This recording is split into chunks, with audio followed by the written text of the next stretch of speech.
नमस्कार, मैं अभिषेक कुमार आप सभी का स्वागत करता हूँ फोकस स्टडी विद अभी में। तो हम लोग लाइट चैप्टर देख रहे हैं और लाइट में आज हम लोगों का फोर्थ पार्ट होने वाला है। और बेसिक साइंस में कह ले तो 19th मतलब 19वां दिन है, 19th डे होगा हमारा, ठीक है ना। और आपका जो एलपी टेक्नीशियन का एग्ज़ामिनेशन है, और जहाँ पर भी आपके साइंस अगर पूछे जाते हैं, ठीक है, तो सिंपल सी बात है, लाइट का भी चैप्टर आएगा। हमने 3 टॉपिक कवर कर लिए हैं। एक तो आपका वेव, इलेक्ट्रोमैग्नेटिक वेव और साउंड चैप्टर, क्वेश्चन वगैरह सब कुछ डिस्कशन कर लिया है। और लाइट में जैसे कि आप लोग कह रहे थे कि सर प्रॉब्लम भी सॉल्व करवा देने के लिए, देखिए हम अभी लाइट को पूरा समझा रहे हैं आपको, ठीक है। जैसे ही हम लोग लाइट चैप्टर ख़त्म कर लेंगे और 3-4 पार्ट लगेगा, पूरा लाइट ख़त्म हो जाएगा। फिर हम लोग लाइट के जितने क्वेश्चन आपके बन सकते हैं, जितने क्वेश्चन आपके टीसीएस ने बनाए हैं, अप टू पीसीएस में जो यूपीएससी तक ने, एनडीए सीडीएस तक में जो सवाल पूछे गए हैं लाइट से, वो सारा क्वेश्चन आपको सॉल्व करवा दूंगा और आपसे हो भी जाएंगे, ठीक है। तो आपसे ये अनुरोध है कि अगर आपने अभी तक चीज़ें नहीं कवर की है 19th डे तक, और अगर लाइट चैप्टर को अगर अभी से स्टार्ट कर रहे तो फिर आपको थोड़ी दिक्कत होगी। आज हम लोग जो करने वाले हैं प्रॉपर्टीज़ ऑफ प्लेन मिरर, ठीक है। टोटल 6 प्रॉपर्टीज़ है, जिसमें हमने एक प्रॉपर्टीज़ कल कवर कर लिया है और बाकी के 5 प्रॉपर्टीज़ को देखने वाले हैं। और जो लोग भी बेसिक साइंस और इंजीनियरिंग ड्राइंग से थोड़े से भी डर रहे हैं या परेशान हो रहे हैं, एक बार इस सीरीज को फॉलो करिए। इंजीनियरिंग ड्राइंग में भी हमने ड्राइंग इंस्ट्रूमेंट अब अप्रॉक्स मतलब समझिए ख़त्म ही कर दिए हैं। आपका पहला टॉपिक ही 6 टॉपिक पढ़ना है, जिसमें से ड्राइंग इंस्ट्रूमेंट आपका ख़त्म हो गया, ठीक है। ये ग्रुप ज्वाइन कर लीजिएगा, नोट्स कंटेंट वगैरह सब कुछ यहीं मिलेगा आपको। अभी यहाँ शेयर नहीं किया गया है, लेकिन यहाँ थोड़े और स्टूडेंट यहाँ पर आप लोग जोड़िए, ज्वाइन करवाइए, ठीक है। तब जाकर आपको यहाँ पर सारी कंटेंट भी मिल जाएगी, सारी अपडेट अब तो मिलती ही रहती है, ठीक है भाई। तो बाकी आप थोड़ा सपोर्ट करना चाहिए, आपको भी इतना अच्छा कंटेंट दे रहा है कोई भी, तो आप वीडियो को लाइक करके देखिए। सपोर्ट इन द सेंस क्या है आपका, यहाँ पे कोई ऐसा नहीं है कि मनी माइंडेड बात की जा रही है। लाइक करना है भाई आपको, दोस्तों को शेयर कर दीजिए। एटलीस्ट कहाँ शेयर करिए, आप अपने जो भी स्टडी ग्रुप से ज्वाइन किए हो वहाँ पर एटलीस्ट बताइए। और आप अपना सुझाव कुछ भी कमेंट सेक्शन में आप रख सकते हैं, चाहे पॉजिटिव हो चाहे negative. I always accept your comment यार, ठीक है ना, सारे सजेशन को मैं लूँगा। चलिए, आपका जो है दूसरा नंबर जो प्रॉपर्टीज़ है हम लोग उस पर डिस्कशन करते हैं। दूसरा प्रॉपर्टीज़ क्या है, पहला हमने कर लिया, दूसरे पे अब हम लोग आते हैं। देखिए दूसरा प्रॉपर्टीज़ क्या बोला गया है कि जो प्लेन मिरर है आपका, हम लोग प्लेन मिरर पढ़ रहे थे, प्लेन मिरर का पूरा कंसेप्ट भी क्लियर है। तो देखिए दूसरा प्रॉपर्टीज़ क्या बोलता है उसे हम लोग समझते हैं एक एक करके, ठीक है। पेन कहाँ गया भाई, हाँ। देखिए सबसे पहले एक प्लेन मिरर हम लोग बनाते हैं। प्लेन मिरर कैसे हम लोग समझते हैं सर, उसकी जो रिफ्लेक्टिंग सरफेस होती है वो क्या होती है, प्लेन होती है। और उसको हम लोग क्या करते हैं, एक सेक्शन को पॉलिश कर देंगे, तब वो क्या हो जाएगा, आपका प्लेन मिरर हो जाएगा, ठीक है ना भाई। ये प्लेन मिरर हो गया, और इसके सामने हम लोग खड़े होते हैं यहाँ पे, ठीक है। यहाँ आपको खड़ा कर दिया गया है, और ये जो प्लेन मिरर है मैं यहाँ लिख दे रहा हूँ पीएम। पीएम मतलब क्या हो गया, आपका प्लेन मिरर हो गया। ये आपका क्या है, ऑब्जेक्ट है।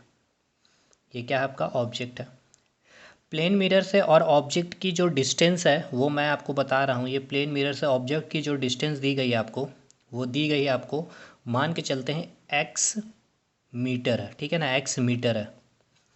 तो प्लेन मिरर की क्या प्रॉपर्टीज़ होती है, दूसरी ये बोलती है प्लेन मिरर ये कि समतल दर्पण से, इंग्लिश में भी बोलूँगा, ठीक है ना, समतल दर्पण से, यानी कि ये प्लेन मिरर से जितनी दूरी पर, यानी कि एक्स मीटर आप यहाँ लिखे हैं, जितनी दूरी पर आपकी जो ऑब्जेक्ट होती है उतने ही दूरी पर आपकी इमेज बनती है, ठीक है ना। जितना दूरी पर आप ऑब्जेक्ट को रखेंगे उतने ही दूरी पर आपकी जो है इमेज भी बनेगी, ठीक।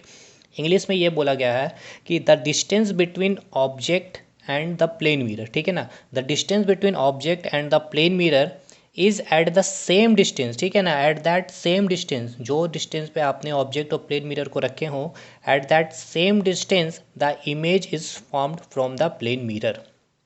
तो एक्स मीटर है, तो आप यहाँ से एक्स मीटर की दूरी में, ठीक है ना, मान के चलते ये एक्स मीटर है, तो ये आपका एक्स मीटर हो जाएगा यहाँ पे, ठीक है। ये आपका क्या हो गया, एक्स मीटर इधर। तो इस डिस्टेंस पे आपकी जो है एक इमेज बनेगी, जो आप वहाँ पर ऑब्जेक्ट को रखे थे उसकी इमेज आपको सेम डिस्टेंस पे आपको देखने को मिलती है। दूसरी प्रॉपर्टीज़ ये कहती है। अब देखिए इससे बहुत अच्छे अच्छे न्यूमेरिकल्स बनते हैं। तो न्यूमेरिकल सेशन तो हम लोग चलेंगे जब प्रैक्टिस सेशन करेंगे, लास्ट जब लाइट चैप्टर ख़त्म करेंगे, लेकिन एक मैं एग्जाम्पल अभी करवा देता हूँ ताकि चीज़ आपको प्रॉपर्टीज़ क्लियर हो जाए। देखिए क्या बोला गया है, क्वेश्चन ध्यान से सुनिएगा, अच्छा क्वेश्चन है। एक प्लेन मिरर रखा गया है, और प्लेन मिरर से बोला गया है क्या कि 5 मीटर के डिस्टेंस में एक व्यक्ति खड़ा है यहाँ पे, ठीक है ना। मान के चलते हैं कोई एक व्यक्ति है, ये व्यक्ति जो है आपका 5 मीटर डिस्टेंस प्लेन मिरर से जो है इसकी डिस्टेंस 5 मीटर है। ठीक, इस व्यक्ति यानी कि ये जो ऑब्जेक्ट है, ये ऑब्जेक्ट क्या किया, 1 मीटर, 1 मीटर इसने क्या किया अवे, ठीक है ना, अवे 1 मीटर क्या किया इसने, 1 मीटर अगर मैं बनाऊँ, 1 मीटर ये जो है प्लेन मिरर से अवे, 1 मीटर जो है प्लेन मिरर से वो यानी कि समतल दर्पण से दूर चलता है। तो मैंने कहा कि away from the plane mirror, यानी कि ये प्लेन मिरर की ओर आ रहा है या फिर प्लेन मिरर की से दूर जा रहा है, तो दूर जा रहा है, तो 1 मीटर इधर आ गया, मान के चलते ये आपका 1 मीटर हो गया। ठीक है, तो ये व्यक्ति जो हो गया इधर आ रहा है, इधर आएगा। ठीक है, तो ये व्यक्ति यहाँ आ गया 1 मीटर।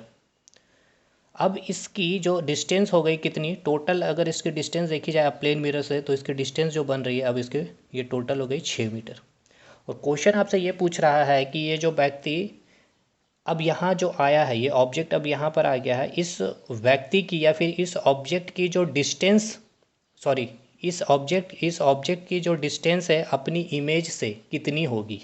ठीक है ना भाई, यानी ऑब्जेक्ट की डिस्टेंस प्रतिबिंब से, यानी कि ऑब्जेक्ट और प्रतिबिंब के बीच की दूरी कितनी होगी, आपसे ये पूछी जा रही है। ठीक है, यानी कि the distance between object and his image will be.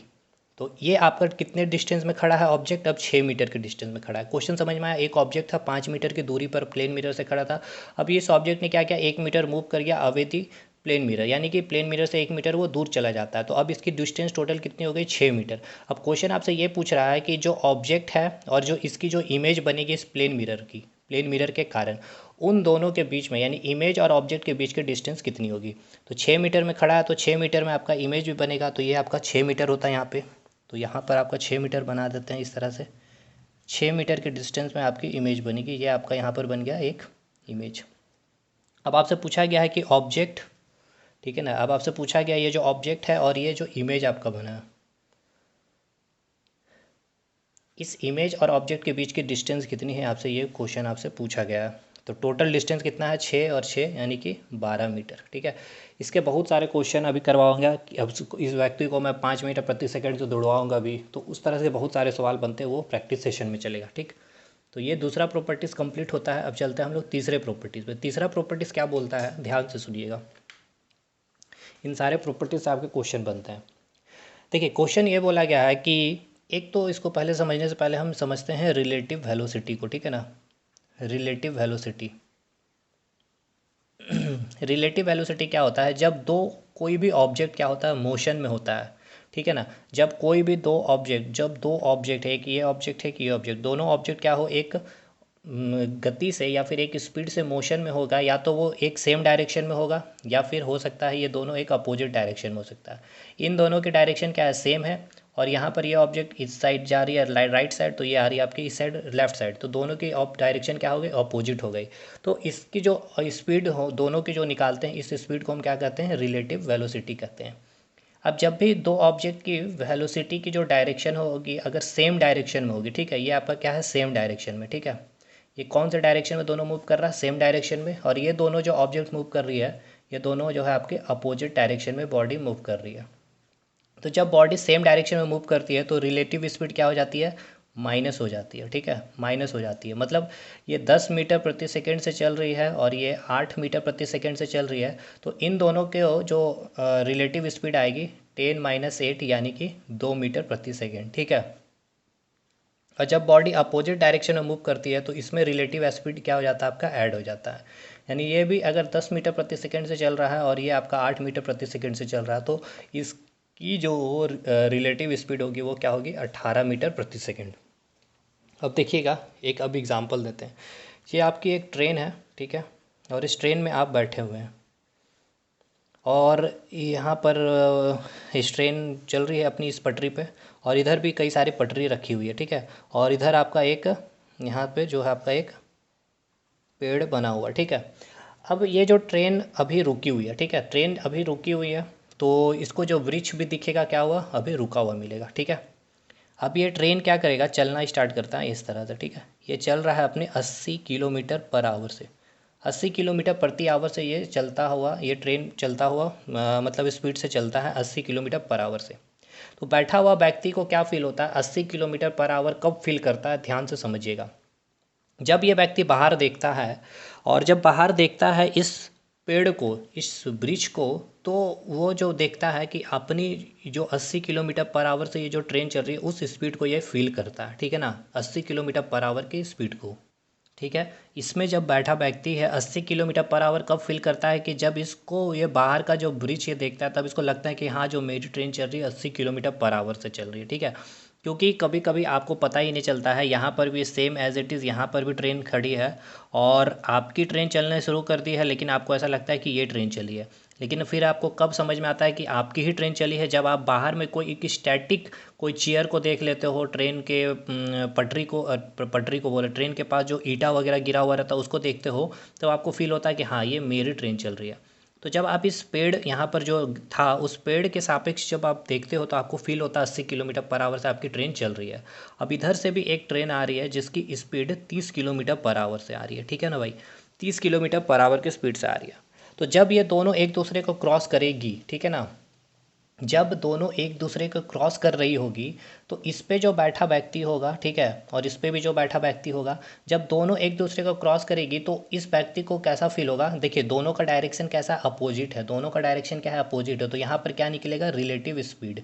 Relative speed इसका अपोजिट डायरेक्शन है, यानी दोनों को क्या मिलेगा, एड 110 किलोमीटर पर आवर से ऐसा फील होगा कि ट्रेन चल रही है। जब ये इसको क्रॉस करेगा तो इसको लगेगा क्या कि ये जो ट्रेन चल रहा है 110 किलोमीटर पर आवर से चल रहा है। जब ये व्यक्ति इसको क्रॉस करेगा तो इसको ऐसा लगेगा कि ये जो ट्रेन है 110 किलोमीटर पर आवर से चल रहा है। ऐसा क्यों, क्योंकि इसकी जो रिलेटिव स्पीड होती है दोनों अपोजिट डायरेक्शन के कारण क्या होता है, ऐड हो जाता है। चीज़ें समझ में आ गई। ये 80 किलोमीटर पर आवर की स्पीड से कब फील कर पा रहा है, जब कोई एक यहाँ पर रुका हुआ कोई एक ऑब्जेक्ट को देखता तब इसको फील होता है कि हाँ मेरी ट्रेन 80 किलोमीटर पर आवर से चल रही है। लेकिन जब यही अपने आप को कंपैरिजन करता है एक अपोजिट डायरेक्शन से चलती आ रही है ट्रेन को, तब इसको रिलेटिव स्पीड क्या हो जाती है, इसकी ऐड हो जाती है। तो ये व्यक्ति को ऐसा फील होता है कि ये 110 किलोमीटर से चल रहा है और उस ट्रेन में बैठा व्यक्ति को ऐसा लगता है कि ये ट्रेन जो है 110 किलोमीटर पर आवर से चल रहा है। समझ में आया रिलेटिव स्पीड का कंसेप्ट। अब आइए प्लेन मिरर को, इसको हम लोग कैसे समझते हैं। ये आपका एक प्लेन मिरर हो गया, ठीक है भाई, और यहाँ पर आपका एक ऑब्जेक्ट है, ध्यान से समझिएगा, ये आपका एक ऑब्जेक्ट है। ये मान के चलते हैं कि ये यू स्पीड से, ठीक है ना, यू स्पीड की गति से ये चलता है प्लेन मिरर की ओर।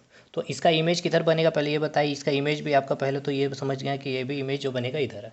अब ये यू स्पीड से चल रहा है तो ये भी किसी स्पीड से चल रहा है। तो प्लेन मिरर क्या बोलता है कि कोई भी ऑब्जेक्ट जिस स्पीड से चलता है उसकी इमेज भी उतनी ही स्पीड से चलती हुई प्रतीत होती है। ये भी कितनी स्पीड से चलेगी, यू स्पीड से चलती हुई प्रतीत होगी, ठीक है भाई, क्लियर। लेकिन ये जो यू स्पीड से आपको चलते हुए दिख रहा है किसके सापेक्ष, ये प्लेन मिरर के सापेक्ष। क्यों, क्योंकि प्लेन मिरर क्या है, अभी रेस्ट में है, स्टैटिक पार्ट में है। समझिएगा क्या कहने चाह रहे हैं।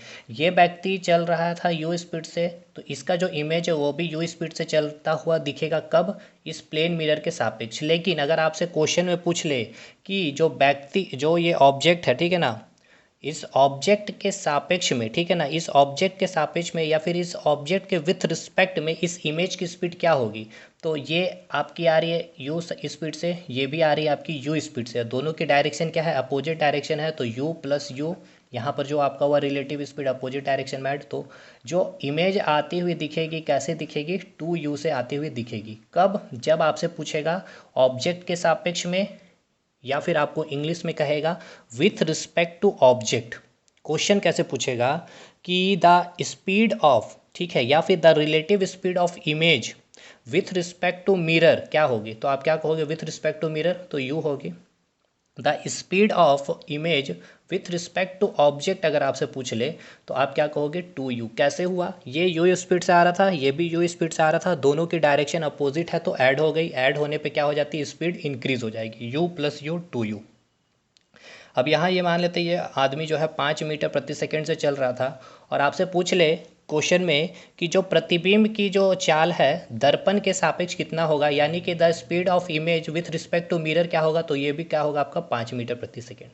और अगर आपसे क्वेश्चन पूछ ले कि the speed of image with respect to object, यानी कि जो इमेज बनी है उस प्रतिबिंब की चाल उस वस्तु के सापेक्ष क्या होगी, तो इस वस्तु के सापेक्ष क्या होगी, 5 मीटर प्रति सेकंड, 5 मीटर प्रति सेकंड ऐड हो जाएगी, तो 2u मतलब कि 10 मीटर प्रति सेकंड से ये इमेज आपको चलता हुआ दिखेगा, ठीक है, क्लियर हो गया इतना। चौथी प्रॉपर्टी क्या बोलती है? देखिए चौथा प्रॉपर्टीज क्या, जब आपके घर में प्लेन मिरर है भाई ड्रेसिंग टेबल में, जो आप अपना इमेज वहाँ पर जो भी देखते हो, ठीक है ना, तो आपको जो अपनी इमेज पूरी दिखे, तो आपसे यही पूछा जाता है कि प्लेन मिरर आपका जो है घर का, वो उसकी लंबाई कितनी होगी। कहने का मतलब ये है, ये आप हैं, ठीक है, ये आपका हाइट एच है, तो जो मिरर है उस मिरर की हाइट कितनी होनी चाहिए जिससे कि इस मिरर में जो इमेज बने आपकी, वो पूरी की पूरी आपकी इमेज इसमें आ जाए। मतलब ये मान के चलते हैं एक मिरर है, आपकी हाइट एच है, तो इसकी हाइट कितनी होनी चाहिए, इसकी लंबाई कितनी होनी चाहिए इस प्लेन मिरर की, जिससे कि आपकी पूरी इमेज इसमें दिख जाए। ठीक है, ये आपकी प्रॉपर्टीज़ है, चौथी प्रॉपर्टीज़। तो देखिए क्या है इसका प्रॉपर्टीज़, ये बोलता है कि जो ऑब्जेक्ट की जितनी भी हाइट है, ठीक है ना, मतलब कि to see the full image of object in plane mirror the minimum length of the plane mirror is half of the object length.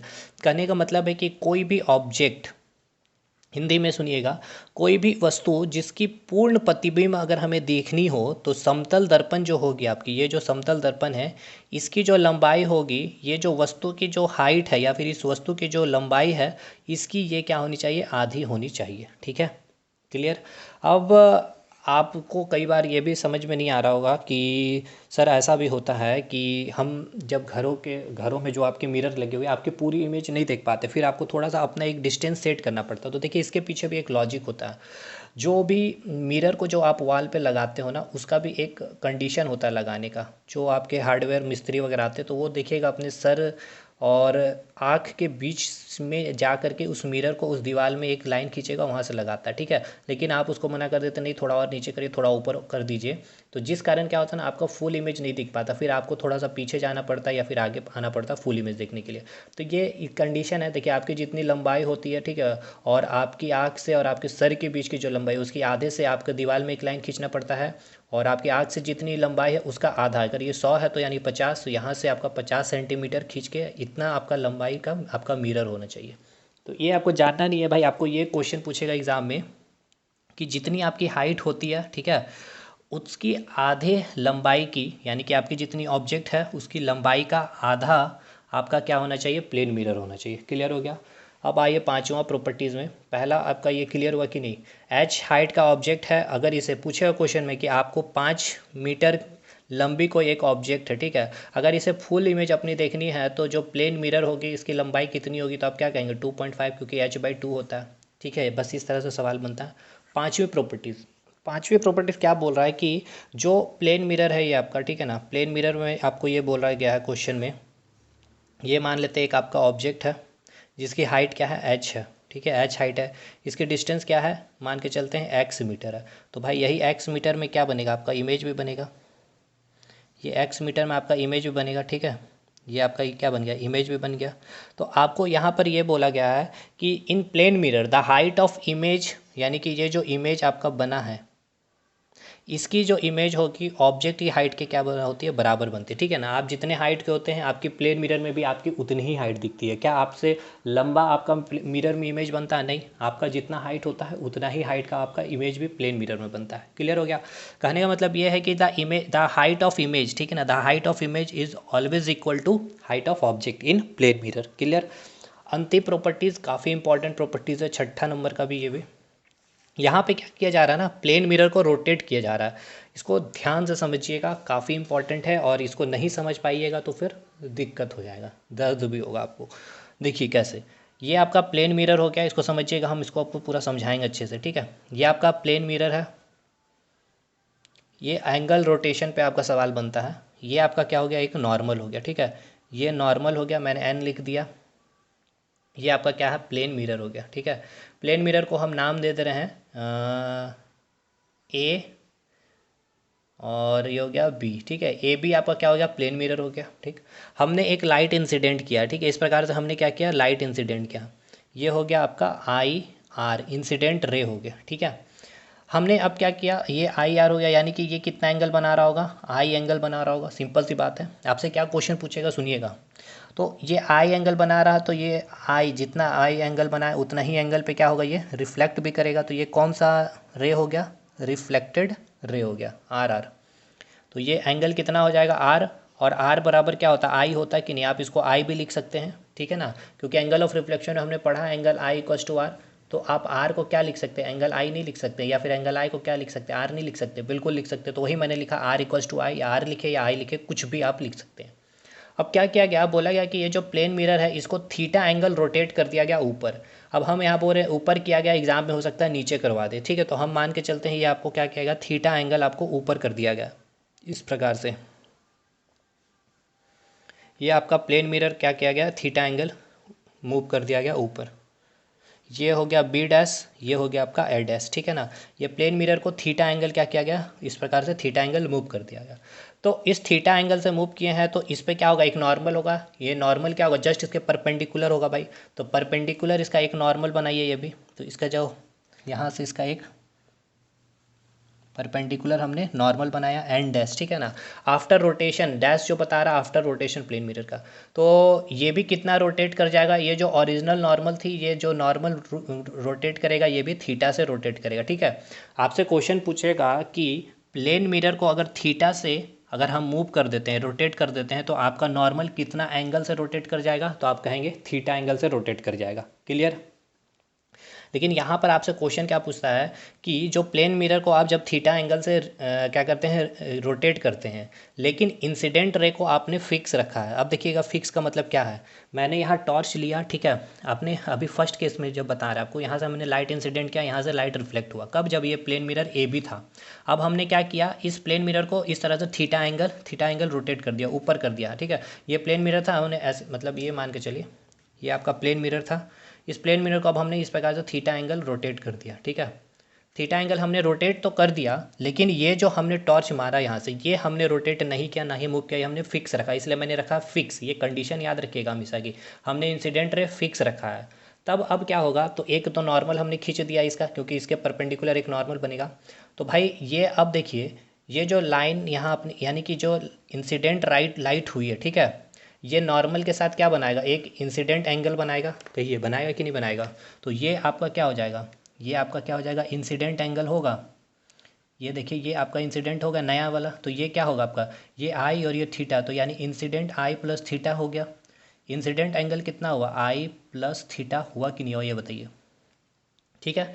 तो जितना एंगल ऑफ इंसिडेंस होगा उतना ही एंगल ऑफ रिफ्लेक्शन भी होगा। तो यहाँ से जो रिफ्लेक्शन हुआ, ठीक है, इस प्लेन मिरर को जो रोटेट करने के बाद, ये एंगल ऑफ ये इंसिडेंट रे था, तो यहाँ से ये जो रोटेट किया, तो यहाँ से आपकी क्या हुई, लाइट रिफ्लेक्ट हुई आर आर डैश, ठीक है। कब, जब प्लेन मिरर को आपने थीटा एंगल से रोटेट कर दिया, ठीक है। ये आई प्लस थीटा कैसे हुआ, समझ में आया कि नहीं आया। देखिए ये आई प्लस थीटा होने का रीज़न समझ में आया। ये हमने फिक्स रखा था, ये जो लाइट हमने दिया ये हमने कुछ भी रोटेट नहीं किया, ये तो मेरे हाथ में था ना। हमने प्लेन मिरर को रोटेट किया तो ये नॉर्मल तो रोटेट करेगा ही भाई, नॉर्मल सी बात है। तो नॉर्मल कितना रोटेट करेगा, इस प्लेन मिरर के 90 डिग्री में बनेगा। तो ये जो रोटेट करता है थीटा, अब जितना एंगल पे रोटेट करोगे थीटा एंगल पे, थीटा डैश पे, तो आपका इस नॉर्मल से ये कितना रोटेट करेगा, थीटा पे ही रिमूव करेगा। अगर थीटा डैश पे करोगे तो थीटा डैश से रोटेट कर जाएगा। क्लियर। तो यहाँ से अब देखिए, ये आपका जो था नॉर्मल और ये था, ये मान के चलिए जो पहले वाला ए बी था और ये नॉर्मल, ठीक है। ये आपने इंसिडेंट किया तो कितना बनाया था, एंगल ऑफ इंसिडेंस आई था।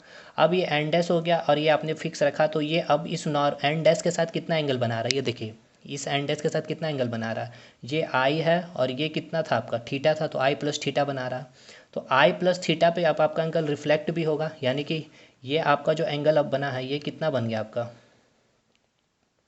ये एंगल आपका कितना बन गया ये बताइए। ये एंगल पूरा कितना बन गया, ये भी कितना बनेगा, आई प्लस थीटा होगा कि नहीं होगा। कैसे, angle of i equals to angle r, law of reflection के कारण, ठीक है। लॉ ऑफ रिफ्लेक्शन आपको ये बताता है कि angle of incidence equals to angle of reflection. Clear. तो आपसे क्वेश्चन पूछता है कि जो ये आर आर था, यानी कि ये जो रिफ्लेक्टेड रे था, तो जब आपने प्लेन मिरर को थीटा एंगल से रोटेट किया तो ये जो आपका रिफ्लेक्टेड रे कितने एंगल से रोटेट कर गया, यानी कि आपसे पूछा गया है ये वाला एंगल, ये वाला एंगल आपसे पूछा गया है। तो इसका जो आप आंसर बोलेंगे ये 2 थीटा से रोटेट कर जाता है, ठीक है। तो ये आप डायरेक्ट एग्जाम में लिखिएगा कि ये 2 थीटा से रोटेट कर जाता है, आपसे पूछेगा। लेकिन अब हम आपको प्रूव कर देते हैं कि 2 थीटा से कैसे रोटेट करेगा, इसको भी समझिएगा, ठीक है ना। क्वेश्चन समझे, आपसे बोलेगा कि कोई प्लेन मिरर है जिसको हम थीटा एंगल से रोटेट करते हैं और इंसिडेंट रे को फिक्स रखते हैं, तो जो रिफ्लेक्टेड रे होगी अब, ठीक है, after rotation of plane mirror, वो कितने एंगल से रोटेट करेगी, तो 2 थीटा से रोटेट करेगी, ठीक है। अब ये देखिए 2 थीटा कैसे आया, अब ये आपका एंगल निकालना है, ये तो हमने आपको डायरेक्ट 2 थीटा लिख दिया। अगर ये मुझे निकालना होगा तो हम कैसे निकालेंगे 2 थीटा हमारा कैसे है, ये हमको आपको समझाना है। तो अभी समझिए कि ये आपके पास ये एंगल आपको निकालना है, ठीक है, क्वेश्चन मार्क है। देखिए ये आपको एंगल पता है कितना, आई प्लस थीटा, ठीक है। और अगर आपको ये पता चल जाएगा तो ये आई प्लस थीटा से, और आप ये वाला एंगल अगर माइनस कर देते हैं, ये वाला एंगल, ये आई प्लस थीटा को इससे एंगल माइनस करेंगे तो ये आपका निकल जाएगा। तो ये एंगल आप कैसे निकालेगा, इस पर आप दिमाग लगाइए। देखिए हमको ये बताइए, ये जो एंगल था आपका ये नॉर्मल था, ये आपका क्या था, इंसिडेंट रे था। तो नॉर्मल और इंसिडेंट रे के बीच में कितना एंगल बना था, आई एंगल बना था, ये नॉर्मल था। और यहाँ से लाइट ये आपका रिफ्लेक्ट हुई थी, तो ये कितना एंगल बना रहा था, नॉर्मल से आई एंगल ही बनाएगा, यानी कि आर, क्या एंगल आर था, एंगल आर क्या होता है, एंगल आई के बराबर। यानी कि ये जो एंगल बन रहा है कितना बन रहा है, आई बन रहा है। बताइए समझ में आ रहा है, ये कितना बन रहा है, आई बन रहा है कि नहीं बन रहा। यानी ये जो एंगल बन रहा है कितना, आई बन रहा है, ठीक है। यानी आर को ही हम आई लिख दिए, ठीक है, आई बन रहा। हमने क्या बोला कि सर हमें ये वाला एंगल चाहिए, ये वाला एंगल हमें मिल गया, ये कितना थीटा है, ये आई है। तो आप इसको लिख सकते हैं आई माइनस थीटा, ये को मैं लिख रहा हूँ आई माइनस थीटा, ठीक है। ये एंगल क्या होगा, आई माइनस थीटा। अब देखिए ये हमें पता है और ये पता है, अब इसको माइनस कर देंगे, ये वाला एंगल से इसको माइनस कर देंगे तो ये वाला एंगल नहीं निकल जाएगा। यानी कि आई प्लस थीटा को हम माइनस कर दे रहे हैं आई माइनस थीटा से। तो आई प्लस थीटा माइनस आई प्लस थीटा, तो आई कट गया, आई कटेगा तो ये थीटा और ये थीटा क्या हो जाएगा, 2 थीटा होगा। तो जो 2 थीटा आया कैसे समझ में आया, 2 थीटा से रोटेट कर जाएगा। तो लिखिए आप लाइन में कि आपतित किरण को नियत रखते हुए, ठीक है, आपतित किरण को नियत रखते हुए यदि दर्पण को थीटा कोण से अगर घुमाते हैं तो अभिलंब क्या होगी, वो भी थीटा कोण से घूम जाती है। और जो परावर्तित किरण है, ये जो रिफ्लेक्टेड रे है, ये भी आपके 2 थीटा से घूम जाती है, ठीक है। Keeping incident ray fix if mirror is rotate theta angle theta, normal also rotate theta degree, and while जो रिफ्लेक्टेड रे है वो रोटेट कर जाएगी, while reflected ray rotated by an angle 2 theta, ठीक है ना। While reflected ray rotate bye an angle 2 theta, ठीक है जी, क्लियर हो गया इतना आपका। तो ये टोटल 6 प्रॉपर्टीज़ थे। अब हम केवल देख लेते हैं लास्ट जो बचा है आपके यूजेस से जो क्वेश्चन पूछा जाता है, यानी कि use of plane mirror. Use of plane mirror क्या है, उसका प्लेन मिरर का यूज़ है, इसको देख के हम लोग का क्लास आज ख़त्म हो जाएगा। देखिए 4 यूज़ इसका याद रखना है आपको, केवल 4 यूज़ में। एक तो घरों में आप यूज़ करते हैं ड्रेसिंग टेबल पे, ठीक है ना। Dressing table in the sense कि जो सजने संवरने वाला जो घर में आईना होता है ना, उसे हम कहते हैं ड्रेसिंग टेबल, ठीक है ना। और उसके बाद हम बाथरूम में भी जो यूज़ कर रहे होते हैं मिरर, ठीक है ना, बाथरूम मिरर भी आपसे एग्ज़ाम में पूछा है, तो बाथरूम मिरर भी बोलेंगे। ड्रेसिंग टेबल को हिंदी में क्या कहेंगे, ड्रेसिंग टेबल ही कहेंगे, ड्रेसिंग टेबल, ठीक है। अगला इसका जो यूज़ होता है किस में यूज़ होता है, कैलिडोस्कोप में, ठीक है ना। कैलिडोस्कोप में इसका यूज़ किया जाता है, कैलिडोस्कोप में, कैलिडोस्कोप में हम इसको यूज़ करते हैं, कैलिडोस्कोप में। अगला जो इसका यूज़ होता है इसका पेरिस्कोप में, पेरिस्कोप में, पेरिस्कोप में। अब ये सब को भी आप समझ सकते हैं, समझा सकते हैं, लेकिन इम्पॉर्टेंट नहीं है इतना अभी समझना आपको, ठीक है ना। इसका यूज़ देखिए पेरिस्कोप में होता है, कैलिडोस्कोप में होता है, यूट्यूब में देख लीजिएगा आपको मिल जाएगा। और एक अगला यूज़ आपको जो होता है डेकोरेटिव मटेरियल को देखिएगा, डेकोरेटिव मटेरियल में, ठीक है ना, डेकोरेटिव मटेरियल में यूज़ किया जाता है, मतलब हिंदी में लिखेंगे सजावटी सामग्री, सजावटी सामग्री में भी इसका यूज़ किया जाता है। जैसे कि आपने देखा हुआ एक कॉटन लिया जाता है, इसको रंग कर दिया जाता है और इसमें प्लेन मिरर गोल गोल सा लगा दिया जाता है, ठीक है ना। तो सजावट के लिए भी हम लोग मिरर वगैरह में टांग देते हैं, या फिर कर्टेन के रूप में भी हम इसका यूज़ करते हैं, ठीक है ना। तो ये आप यूज़ याद रखिएगा, ड्रेसिंग टेबल में, बाथरूम मिरर में, कैलिडोस्कोप में, पेरिस्कोप में और डेकोरेटिव मटेरियल में। टोटल 6 प्रॉपर्टीज़ क्लियर हो गया। ये वाला वैल्यू कैसा है ये भी हमने आपको समझा दिया, ठीक है। तो आप भी हमने कंप्लीट क्या कर लिया भाई, प्लेन मिरर हम लोगों का पूरा कंप्लीट होता है, ठीक है ना। तो देखिए समझिएगा अच्छे से, प्लेन मिरर हम लोग पूरा कंप्लीट कर लिए हैं, नो टेंशन अब हम लोगों को। अब हम स्फेरिकल मिरर में आएंगे, कॉनकेव और कॉन्वेक्स समझेंगे, ठीक है। कॉनकेव में टाइम लगेगा, कॉन्वेक्स तुरंत हो जाएगा। उसी प्रकार फिर हम लोग इसको समझने के बाद हम लोग फिर लेंस पढ़ेंगे। तो लेंस पहले नहीं पढ़ेंगे हम लोग, पहले क्या पढ़ेंगे, रिफ्रैक्शन को, और रिफ्रैक्शन पढ़ने के बाद फिर हम लोग लेंस को पढ़ेंगे, ठीक। तो यहाँ पर आपका ख़त्म होता है प्लेन मिरर और अब कल से हम लोग स्टार्ट करेंगे स्फेरिकल मिरर। ठीक है भाई, तो चलिए इस वीडियो को यहीं ख़त्म करते हैं, मिलेंगे हम लोग अगले वीडियो में। और वीडियो को क्या करना है, लाइक करना है, शेयर करना है और दोस्तों के साथ बताना है कि यहाँ पर इस तरह की कंटेंट कंसेप्चुअल क्लियरिटी के साथ फिज़िक्स को ख़त्म किया जा रहा है। केमिस्ट्री भी पढ़ेंगे हम लोग, बायो भी पढ़ेंगे हम लोग। ठीक है भाई, और इंजीनियरिंग ड्राइंग भी कर रहे हैं, उसको भी अटेंड जरूर करिएगा। मिलते हैं हम लोग अगले वीडियो में, तब तक के लिए धन्यवाद।